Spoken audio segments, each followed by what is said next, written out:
भारत के यशस्वी प्रधानमंत्री सम्माननीय नरेंद्र मोदी जी,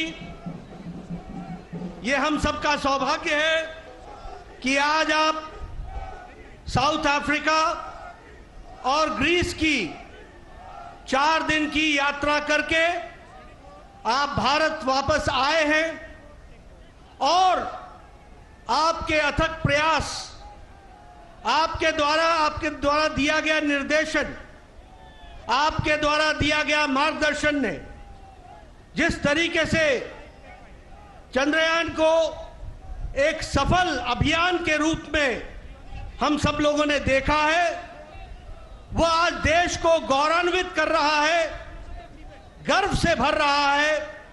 और ऐसे समय पर जब आप दिल्ली वापस आए हैं तो दिल्ली में देश के कोने कोने से रहने वाले, दिल्ली में बसने वाले ऐसे सभी नागरिकों ने आपका नागरिक अभिनंदन करने का तय किया। मैं इन सब की ओर से और अपनी ओर से भी आपका यहां आने पर हार्दिक अभिनंदन करता हूं और स्वागत करता हूं। यह हम सब के लिए गौरव का विषय है। देश गौरव कर रहा है, गर्व महसूस कर रहा है चंद्रयान की सफलता के लिए, सफल प्रक्षेपण के लिए और आपके मार्गदर्शन के दृष्टि से एक बहुत बड़ी सफलता और एक बहुत ही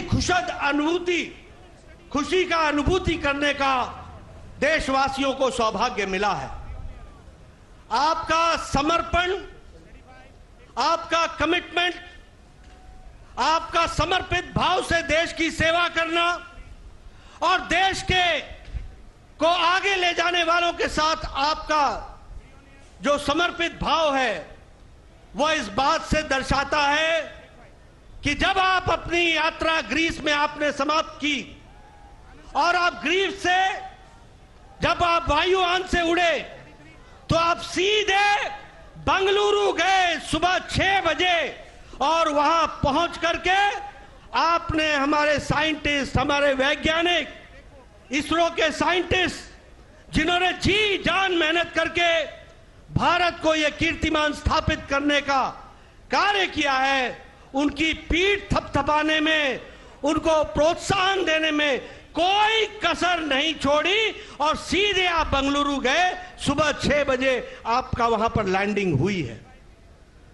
और हम सब लोग जानते हैं, जब हम उजाले को देखते हैं तो अंधकार को भी याद रखना चाहिए। 2019 में जब चंद्रयान 2 सफल नहीं हो पाया था, सभी हताश थे। उस समय प्रधानमंत्री मोदी जी, आपने आगे बढ़ करके देश को हौसला दिया था, साइंटिस्ट को हौसला दिया था, वैज्ञानिकों को हौसला दिया था और आपने कहा था कोई बात नहीं, आगे चलो, सफलता हमारी होगी, सिद्धि हमारी होगी। आज उसका नतीजा है कि 2023 में चंद्रयान 3 सफल हुआ है। इसका हम सब लोग बहुत बहुत आपको बधाई भी देते हैं। और जिस तरीके से आपने विपदा के काल में जब अंधकार छाया हुआ था तो जो देश को हौसला दिया वह आज सिद्धि का कारण बना है, यह भी हम सबको समझना चाहिए। आज वैज्ञानिक क्षेत्र में और स्पेस क्षेत्र में देश ने अपने आप को स्थापित कर दिया है। दुनिया के नजरों में हमारा कद बढ़ा है। दुनिया के नजरों में भारत के साइंटिस्ट, भारत का अनुसंधान, भारत का कार्य, इसको दुनिया ने सराहा है। और इस सिद्धि का जो निर्देशन हुआ है वो आदरणीय प्रधानमंत्री जी आपके पल पल, हर पल, छोटी छोटी बातों का ध्यान रखते हुए निर्देशित करने का नतीजा आज हम सबको एक शांत, एक सुखद अनुभव करने का सौभाग्य दे रहा है। हम सब जानते हैं कि साउथ अफ्रीका में जहां आपने ब्रिक्स नेशन में शिरकत की और भारत ने अपने नेतृत्व के, आपके नेतृत्व के माध्यम से ब्रिक्स में अपना स्थान तो बनाया ही है, लेकिन दुनिया को भी निर्देशित करने का काम जो किया वह सब हम लोगों ने देखा है। आप कल ग्रीस में थे और ग्रीस में भी आपको सर्वोच्च सम्मान से नवाजा गया। मैं अपनी ओर से और तमाम देशवासियों की ओर से आपको उसके लिए हार्दिक बधाई देता हूं और आपका अभिनंदन करता हूं। मैं आपके और आदरणीय प्रधानमंत्री जी के बीच में ज्यादा देर न रहता हुआ, हमारे साथी देश के कोने कोने से आए हुए लोग जो यहां पर अपने वेशभूषा में आए हैं, वह सब प्रधानमंत्री जी को सुनने के लिए आतुर हैं। वो काफी पहले से यहां आ गए थे। मैं आपके और प्रधानमंत्री जी के बीच में ज्यादा समय न रहता हुआ मैं प्रधानमंत्री जी से निवेदन करूंगा कि वह हम सब का मार्गदर्शन करें और हम विश्वास दिलाते हैं कि हम आपके बताए रास्ते पर अवश्य चलेंगे और देश को सिद्धि की ओर ले जाएंगे। बहुत आदरणीय प्रधानमंत्री जी।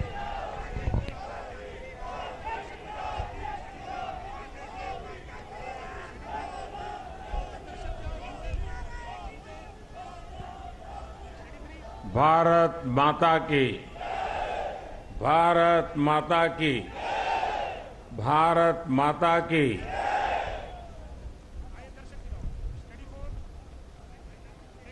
आज प्रातः मैं बेंगलुरु में था।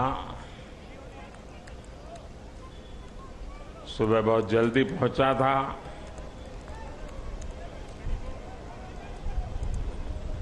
और तय किया था कि भारत में जाकर के देश को इतनी बड़ी सिद्धि दिलाने वाले वैज्ञानिकों के दर्शन करूं, और इसलिए मैं सुबह सुबह वहां चला गया। लेकिन वहां जनता जनार्दन ने सुबह से ही, सूर्योदय से भी पहले हाथ में तिरंगा लेकर के चंद्रयान की सफलता का जिस प्रकार का उत्सव मनाया, वो बहुत ही प्रेरित करने वाला था। और अभी कड़ी धूप में सूरज बराबर तप रहा है, और इस महीने की धूप तो चमड़ी को भी चीर देती है। ऐसी कड़ी धूप में आप सबका यहां आना और चंद्रयान की सफलता को सेलिब्रेट करना, और मुझे भी सेलिब्रेशन में हिस्सेदार बनने का सौभाग्य मिले, ये भी मेरा सौभाग्य है।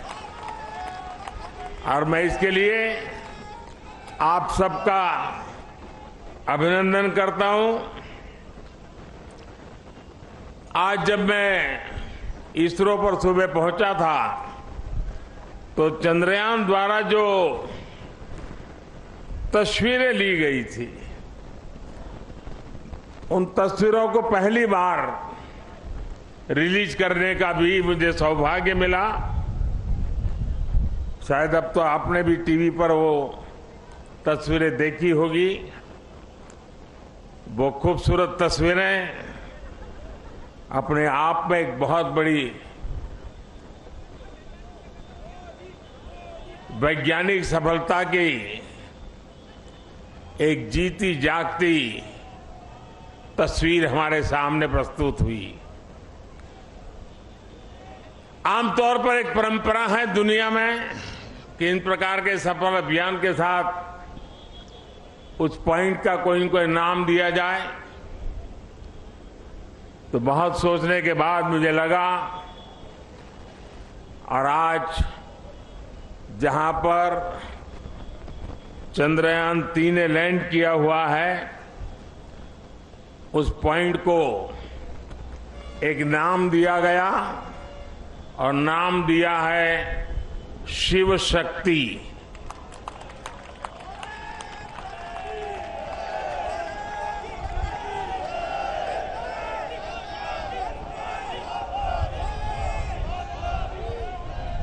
और जब शिव की बात होती है तो शुभम होता है, और शक्ति की बात होती है तो मेरे देश की नारी शक्ति की बात होती है। जब शिव की बात होती है तो हिमालय याद आता है, और शक्ति की बात होती है तो कन्याकुमारी याद आता है। हिमालय से कन्याकुमारी तक की इस भावना को उस पॉइंट में प्रतिबिंबित करने के लिए इसका नाम शिव शक्ति तय किया है। इसके साथ ही 2019 में चंद्रयान 2, उस समय नाम रखने की चर्चा मेरे सामने आई थी, लेकिन मन तैयार नहीं था। भीतर ही भीतर मन ने संकल्प कर लिया था कि पॉइंट 2 को भी नाम तब मिलेगा जब हम सच्चे अर्थ में हमारी यात्रा में सफल होंगे। और चंद्रयान 3 में सफल हो गए तो आज चंद्रयान 2 का जो पॉइंट था उसका भी नामकरण किया, और उस पॉइंट का नाम रखा है तिरंगा। हर संकटों से जूझने का सामर्थ्य तिरंगा देता है, हर सपने को साकार करने की प्रेरणा तिरंगे देता है। और इसलिए 2 में विफलता मिली, 3 में सफलता मिली, तो प्रेरणा बन गई तिरंगा। और इसलिए जो पॉइंट 2 चंद्रयान 2 जो पॉइंट के रूप में अब तिरंगा के रूप में जाना जाएगा। और भी एक महत्वपूर्ण बात आज सुबह मैंने कही है। 23 अगस्त भारत की वैज्ञानिक विकास यात्रा में एक मील का पत्थर है, और इसलिए हर वर्ष भारत 23 अगस्त को नेशनल स्पेस डे के रूप में मनाएगा। साथियों, मैं पिछले दिनों ब्रिक्स समिट के लिए साउथ अफ्रीका में था। इस बार साउथ अफ्रीका के ब्रिक्स समिट के साथ साथ पूरे अफ्रीका को भी वहां निमंत्रित किया गया था। और ब्रिक्स समिट में मैंने देखा, शायद ही दुनिया का कोई व्यक्ति हो जिसने चंद्रयान की बात न की हो, बधाई न दी हो। और जो बधाइयां मुझे वहां मिली है वो आते ही मैंने सब वैज्ञानिकों के सामने उनको सुपुर्द कर दी है, और आप सबको भी सुपुर्द कर रहा हूं कि पूरे विश्व ने बधाइयां भेजी है। साथियों, हर कोई ये जानने का प्रयास करता था चंद्रयान की यात्रा के संबंध में, ये कालजयी उपलब्धि के संबंध में, और नया भारत, नए सपने, नए संकल्प और नई सिद्धि एक के बाद एक दुनिया के अंदर एक नया प्रभाव अपना भारत के तिरंगे का सामर्थ्य अपने सफलताओं के आधार पर, अचीवमेंट्स के आधार पर आज दुनिया अनुभव भी कर रही है, स्वीकार भी कर रही है और सम्मान भी दे रही है। साथियों, ब्रिक्स समिट के बाद मेरा ग्रीस जाना हुआ। 40 साल बीत गए, भारत के किसी प्रधानमंत्री ने ग्रीस की यात्रा नहीं की थी। मेरा सौभाग्य है कि बहुत सारे काम जो छूट जाते हैं मुझे ही करने होते हैं।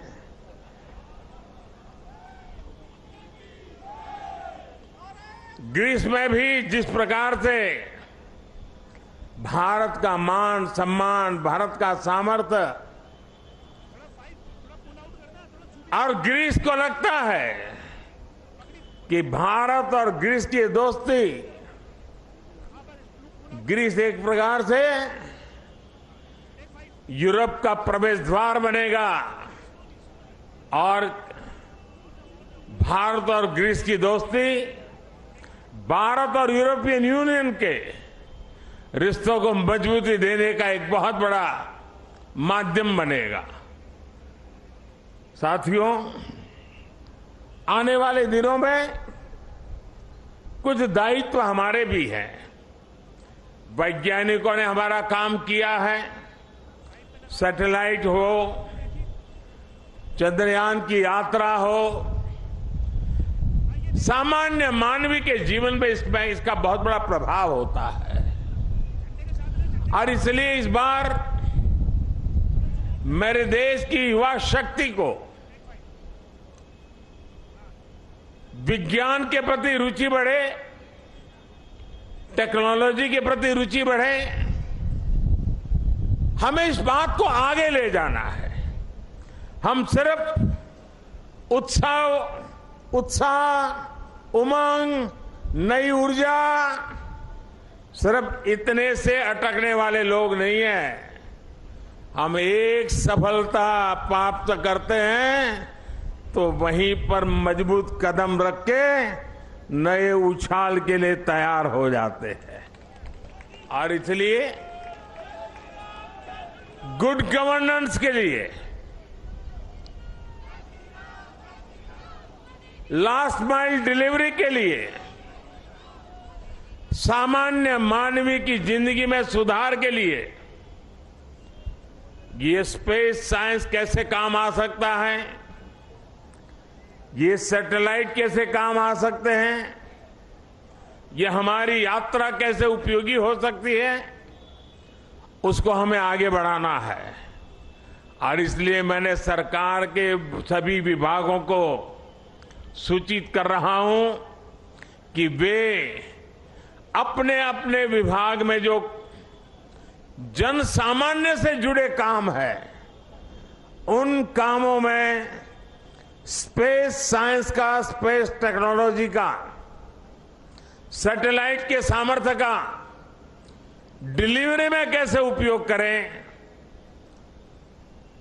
क्विक रिस्पांस में कैसे उपयोग करें, ट्रांसपेरेंसी में कैसे उपयोग करें, परफेक्शन में कैसे उपयोग करें, उन सारे बातों की ओर वो अपनी समस्याओं को खोज के निकाले।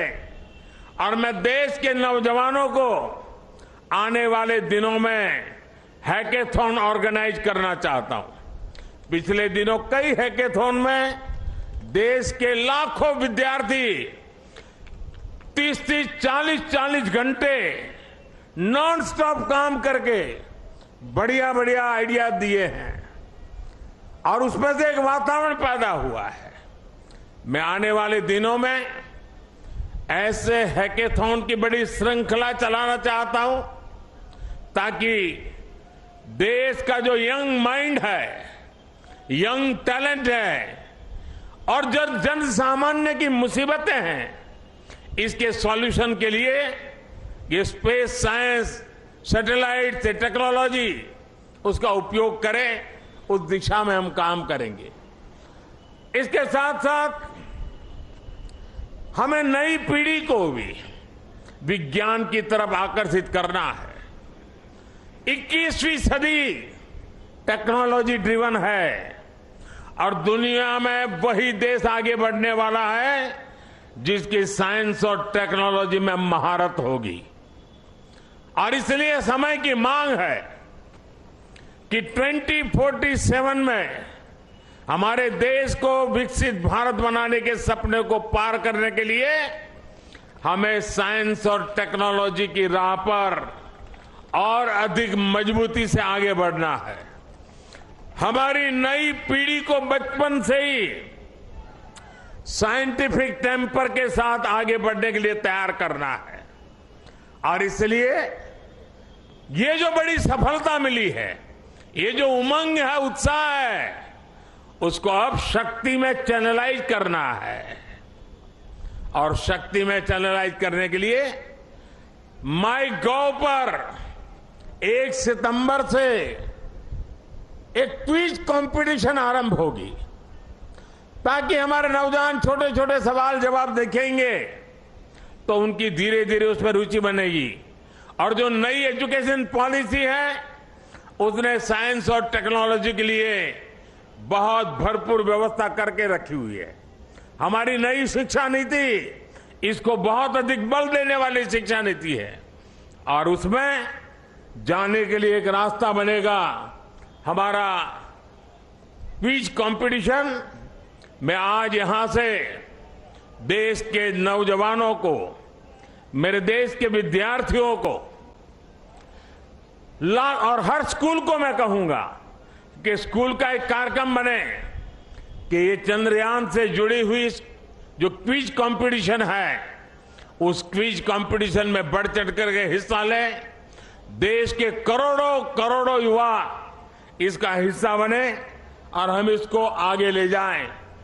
मैं समझता हूं ये बहुत बड़ा परिणाम देगा। आज मेरे सामने आप सब आए हैं तो और भी एक बात की और मैं आपका ध्यान आकर्षित करना चाहता हूं। विश्व की भारत के प्रति एक बहुत जिज्ञासा बढ़ी है, आकर्षण बढ़ा है, विश्वास बढ़ा है। लेकिन इन सब के बावजूद भी कुछ मौके होते हैं जब उसे इन चीजों की अनुभूति होनी चाहिए। हम सब के सामने तत्काल एक अवसर आने वाला है, और खास करके दिल्ली वासियों के लिए अवसर आने वाला है, और वो है G20 समिट। एक प्रकार का विश्व का बहुत बड़ा निर्णायक नेतृत्व ये हमारी दिल्ली की धरती पर होगा, हिंदुस्तान में होगा। पूरा भारत यजमान है, लेकिन मेहमान तो दिल्ली आने वाले हैं। उनको जरा, मेरी डॉक्टर की टीम जरा पहुंचे, मेरे साथ जो डॉक्टर हैं जरा देख लें इनको।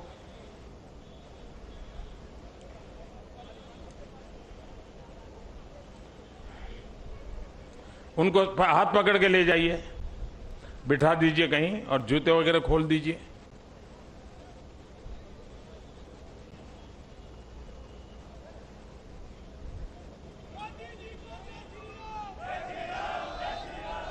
G20 की मेजबानी पूरा देश मेजबान है, लेकिन ज्यादा से ज्यादा जिम्मेवारी मेरे दिल्ली के भाइयों बहनों की है, मेरे दिल्ली के नागरिकों की है। और इसलिए देश की साख पर रत्ती भर भी आंच न आए, ये हमारे दिल्ली को करके दिखाना है। देश की आन बान शान का झंडा ऊंचा करने का सौभाग्य मेरे दिल्ली के भाइयों बहनों के पास है। और इतनी बड़ी मात्रा में विश्व से मेहमान आते हैं तो असुविधा तो होती ही होती है। अपने घर में भी अगर 5-7 मेहमान आ जाए तो घर के लोग मुख्य सोफा पे नहीं बैठते, अगल वाली छोटी सी चेयर पर बैठ जाते हैं, क्योंकि मेहमान को जगह देते हैं। हमारे यहां भी अतिथि देवो भव के हमारे संस्कार है। हमारी तरफ से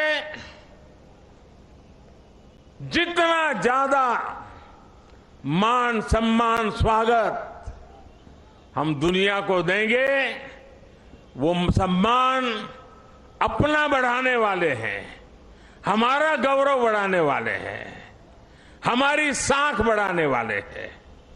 और इसलिए सितंबर में 5 तारीख से लेकर के 15 तारीख तक बहुत सारी गतिविधियां यहां रहेगी। मैं दिल्ली वासियों से आने वाले दिनों में जो असुविधा होने वाली है उसकी क्षमा यात्रा आज ही कर लेता हूं और मैं उनसे आग्रह करता हूं, ये मेहमान हम सबके हैं, हमें थोड़ी तकलीफ होगी, थोड़ी असुविधा होगी, ट्रैफिक की सारी व्यवस्थाएं बदल जाएगी, बहुत जगह पे हमें जाने से रोका जाएगा, लेकिन कुछ चीजें आवश्यक होती है। और हम तो जानते हैं परिवार में अगर शादी भी होती है ना तो घर के हर लोग कहते हैं अगर नाखून काटते समय थोड़ा सा अगर खून निकल गया हो तो भी लोग अरे भाई संभालो, घर में अवसर है, कुछ चोट नहीं लगनी चाहिए, कुछ बुरा नहीं होना चाहिए। तो ये अपना बड़ा अवसर है, एक परिवार के नाते ये सारे मेहमान हमारे हैं। हम सबके प्रयासों से ये हमारा G20 समिट शानदार हो, रंग बिरंगा हो, हमारा पूरा दिल्ली रंग राग से भरा हुआ हो। ये काम दिल्ली के मेरे नागरिक भाई बहन करके दिखाएंगे, ये मेरा पूरा विश्वास है। मेरे प्यारे भाइयों बहनों, मेरे परिवारजनों, कुछ ही दिन के बाद रक्षाबंधन का पर्व आ रहा है। बहन भाई को राखी बांधती है और हम तो कहते आए हैं चांदा मामा, बचपन से ही पढ़ाया जाता है चांदा मामा, हमें बचपन से सिखाया जाता है धरती माँ। धरती माँ है, चांदा मामा है, मतलब कि हमारी धरती माँ चांदा मामा की बहन है। और इस राखी का त्योहार ये धरती माँ ये ल्यूनर को राखी के रूप में भेज करके चंदा मामा के साथ राखी का त्योहार मनाने जा रही है। और इसलिए हम भी ऐसा राखी का शानदार त्योहार मनाएं, ऐसा भाईचारा का, ऐसा बंधुत्व का, ऐसा प्यार का वातावरण बनाएं कि G20 समिट में भी चारों तरफ ये बंधुत्व, ये भाईचारा, ये प्यार, ये हमारी संस्कृति, हमारी परंपरा का दुनिया को परिचय कराएं। मुझे विश्वास है कि आने वाले त्योहार शानदार होंगे और सितंबर महीना हमारे लिए अनेक रूप से विश्व में फिर से एक बार, इस बार वैज्ञानिकों ने चंद्रयान की सफलता से जो झंडा गाड़ा है, हम दिल्ली वासी G20 की मेहमान नवाजी अद्भुत करके उस झंडे को नए ताकत दे देंगे, ऐसा मेरा पूरा विश्वास है। मेरी आप सबको इस इतनी धूप में यहां आकर के इस हमारे वैज्ञानिकों के महोत्सव को सामूहिक रूप से मनाने के लिए, तिरंगे को लहराने के लिए बहुत बहुत बधाई देता हूं, बहुत बहुत शुभकामनाएं देता हूं। मेरे साथ बोलिए भारत माता की, भारत माता की, भारत माता की। बहुत बहुत धन्यवाद।